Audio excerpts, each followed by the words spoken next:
Assalamualaikum warahmatullahi wabarakatuh. Berjumpa lagi dengan Pak Okta di sini di pembelajaran penjas dalam jaringan. Oke, hari ini kita akan membahas materi aktivitas senam. Di kelas 7 dan kelas 8, kalian telah mempelajari gerakan guling depan, guling belakang, guling lenting, dan meroda. Nah, di sini ada gerakan lanjutannya, loncat harimau. Oke, sebelum kita memasuki pembelajaran, baiknya kita berdoa menurut agama dan kepercayaan kita masing-masing. Berdoa, mulai.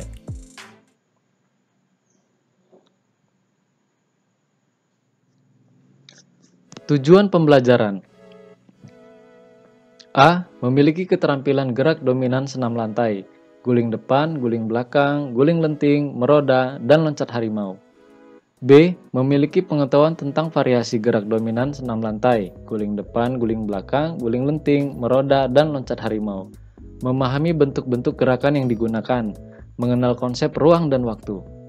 C. Pembelajaran variasi gerak dominan senam lantai, guling depan, guling belakang, guling lenting, meroda, dan loncat harimau yang sesuai dan dapat memberi pengalaman belajar, kesempatan untuk menggunakan dan beradaptasi dengan gerak motorik, menggunakannya pada situasi pembelajaran yang berubah-ubah. D. Memiliki sikap seperti disiplin, keberanian, sungguh-sungguh, dan kerjasama dapat memahami budaya orang lain.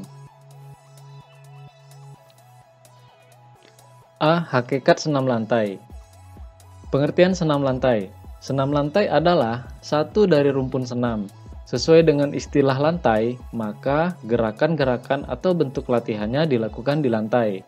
Lantai atau matraslah yang merupakan alat yang digunakan. Senam lantai disebut juga dengan istilah aktivitas pembelajaran bebas, oleh karena tidak mempergunakan benda-benda atau perkakas lain pada saat menjalankannya. Tujuan melakukan senam lantai selain peningkatan melakukan bentuk-bentuk aktivitas pembelajaran senam lantai sendiri adalah juga sebagai aktivitas pembelajaran yang kelak mempermudah melakukan bentuk latihan atau gerakan senam dengan alat. Hal-hal yang perlu diperhatikan dalam mempelajari senam lantai. A. Hendaknya selalu menggunakan matras. B. Matras harus diletakkan di atas tanah atau lantai yang rata dan aman dari bahaya. C. Letakkan matras jauh dari dinding atau benda-benda lain yang akan menyebabkan terjadinya benturan. D. Periksa matras dan keamanan di sekitarnya yang mungkin dapat mengganggu peserta didik. E. Aktivitas dilakukan dari gerakan yang mudah dahulu atau tahap demi tahap. F. Sebelum melakukan aktivitas senam lantai, hendaknya kalian melakukan senam pemanasan yang cukup. G. Kalian dilarang melakukan aktivitas sendiri di luar pengawasan guru, kecuali ada yang dianggap dapat membantu dan menguasai gerakan senam lantai dengan benar. H. Agar matras tidak cepat rusak, hendaknya matras dijaga sebaik mungkin dan jaga kebersihannya serta disimpan di tempat yang aman. Manfaat melakukan aktivitas senam lantai. A. Manfaat fisik. Senam adalah kegiatan utama yang paling bermanfaat untuk mengembangkan komponen fisik dan kemampuan gerak. Melalui berbagai kegiatannya, kalian akan berkembang daya tahan otot, kekuatan, power, kelentukan, koordinasi, kelincahan, dan keseimbangannya. Manfaat mental dan sosial. Ketika mengikuti senam, kalian dituntut untuk berpikir sendiri tentang pengembangan keterampilannya. Kalian harus mampu menggunakan kemampuan berpikirnya secara kreatif melalui pemecahan masalah-masalah gerak. Dengan demikian, kalian akan berkembang kemampuan mentalnya. B. Aktivitas pembelajaran gerak kombinasi rangkaian senam. 1. Aktivitas pembelajaran rangkaian gerakan guling depan dan guling belakang. Baik, kita lihat di gambar. Ini ada posisi yang pertama, gerakan guling ke depan dengan posisi jongkok.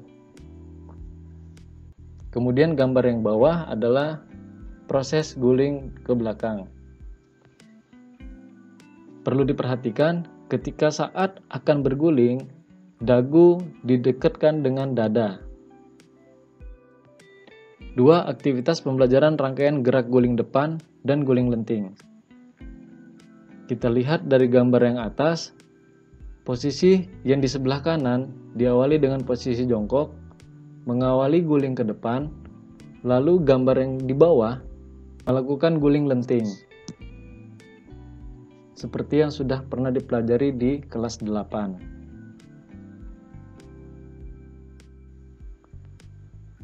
Tiga, pembelajaran rangkaian gerakan guling lenting dan loncat harimau. Gambar yang di atas sama seperti yang dijelaskan sebelumnya.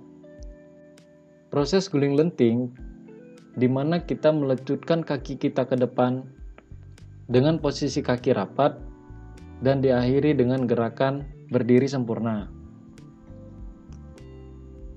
Lalu gambar yang kedua di bawah ini adalah gambar sikap loncat harimau.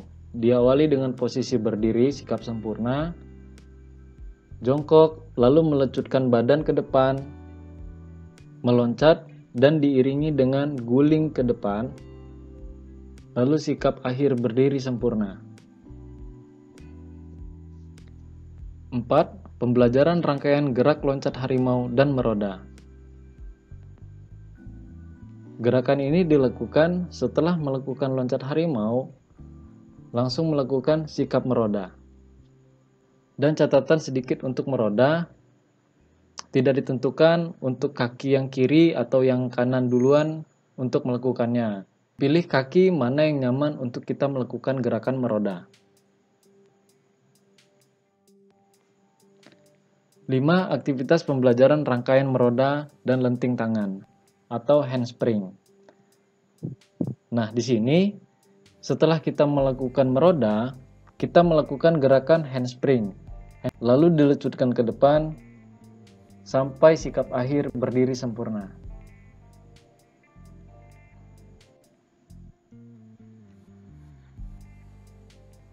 Oke, aktivitas 6, ini ada penilaian gerak dan penugasan. Kalian ditugaskan untuk membuat video atau melakukan gerakan rangkaian yang diawali dari gerakan guling depan, guling belakang, guling lenting, loncat harimau, meroda, dan gerakan terakhir yaitu lenting tangan. Silahkan kalian buat video atau melakukan gerakan ini di rumah sebagai pembelajaran untuk melatih gerakan-gerakan senam. Oke, baik, cukup materi untuk hari ini. Semangat selalu untuk kalian. Tetap selalu jaga kesehatan. Perbanyak aktivitas gerak fisik. Subscribe channel ini agar tidak tertinggal video-video pembelajaran berikutnya. Terima kasih. Salam olahraga. Jaya. Wassalamualaikum warahmatullahi wabarakatuh.